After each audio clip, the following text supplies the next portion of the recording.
Upset, welcome to the show.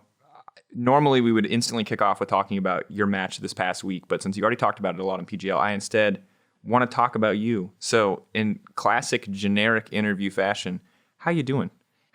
What's going on in your world? How's life?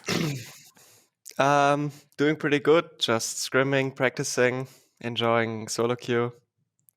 It's a nice meta to be AD carry, I feel like. Usually there can be some more boring champs like Ashe, Jhin and stuff being played, but right now you have the choice and you can play Kai'Sa, Tristana, Xayah, so I'm loving it.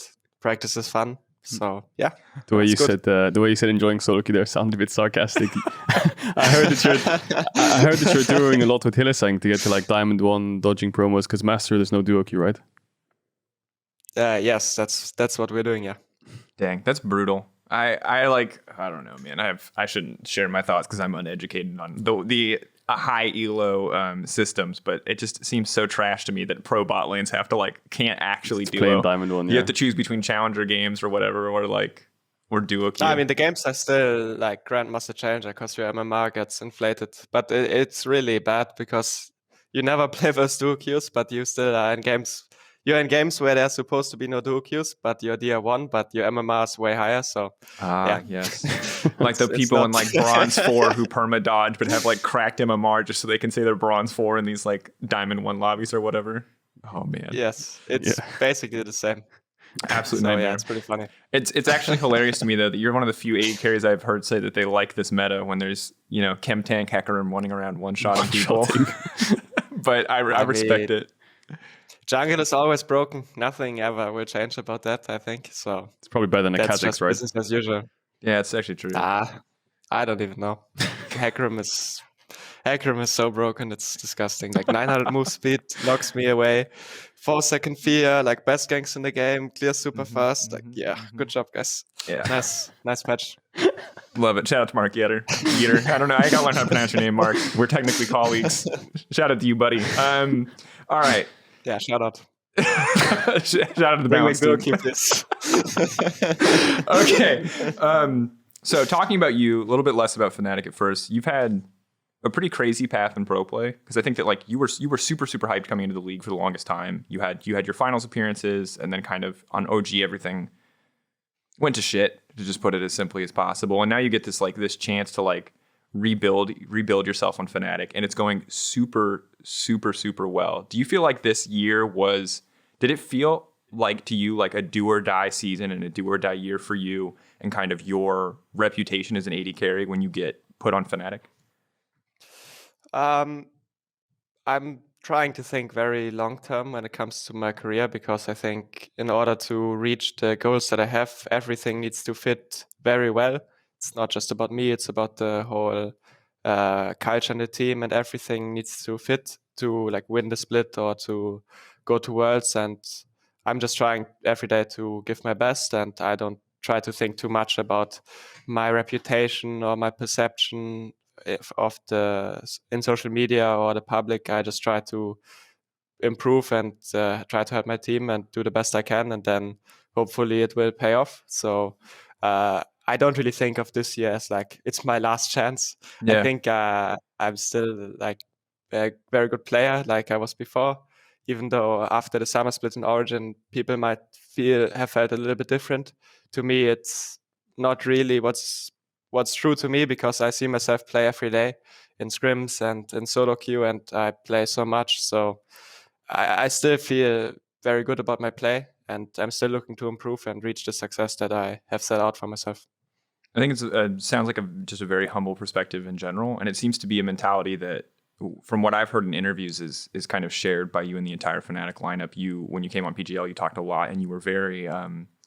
There's a lot of times where a player pops off, and you're like, "Yeah, woo, great, had a great series," but you were very insistent on I had a great series, but I had a great series because Whippo was miserable on tank duty, tanking so much pressure. I had a great series because other people were setting me up, and you were kind of making sure to shout out all the team and everyone else who had contributed to that success. Is this a culture, and is this something about Fnatic that you think everyone shares, that they're all really willing to put aside the personal and the ego and the desire to carry, to let other people step up when it makes sense? Well, it's just something that I've learned through past experiences, I would say, because you can have like a great team and you go to finals or whatever, you do really well and you are the superstar, and then you're the same player but your team isn't working out that great, and you still feel like you're the same player but it's just not clicking, and it's very much so a team game. And the appreciating, I think, the good things that let you shine in the team or that let you be the player you can be is something that I learned over the years, and it's really, I'm really grateful for it when it happens, because it doesn't always happen. And when your team lets you do that and helps you and facilitates you and lets you be the guy to carry a game, then you should be very grateful for it and not take it for granted that and think that you're just that good, because you're not just that good. Your team has to do a lot in order to win. You don't 1v9 a game. It's not how the game works. Yeah, you're one piece of Most puzzle. of the time. And how's the mood in Fnatic? Because from the outside, it looks like you guys are laughing on player cams. The content, you guys are meshing so well together. To me, it almost looks like you guys are growing into some sort of family together. I think we got along pretty well. I think we're having a lot of fun, spending a lot of time together. But like in every team, there's always problems, of course. We all got pretty sick, and I think this put a lot of stress onto people individually, and then it created some conflict in the team, which is totally normal. But it's not like all fun and games. We are all very competitive people, and we try really hard. But overall, I would say that our team is getting along quite well, and we are having a lot of fun. Yeah, I would say so. That's an interesting thing that I think the public hasn't got as much insight into, kind of coming into this whole thing, coming into playoffs, is like how much the whole issues with Corona and with players getting sick like affected you guys. Is that something that you think is like, are you guys still feeling the ramifications of that? Do you still feel like you are maybe dragging a little bit behind because of practice time that you lost, or because of, maybe conflicts that are now popping up because of it? Like, how do you think that issue that came in week 8 is still affecting you guys now as you prepare for the second week of playoffs?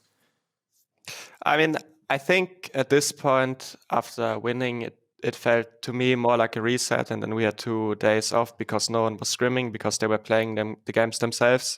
And I think we got like kind of a breather. But usually when you like lose a few games in a row, like we had a super week where we went 0-3, right? And people were not feeling well, and then people start doubting things and see issues, and they get amplified, and people don't have the energy to really work on them effectively, and then you lose some scrims, and then it can snowball very fast. But after we won versus SK, I think everyone got like a breather and thought like, okay, we did a lot of things well as well, and we can perform on stage when it matters in playoffs. And yesterday was the first day actually where everyone could be back in the same room and practice together.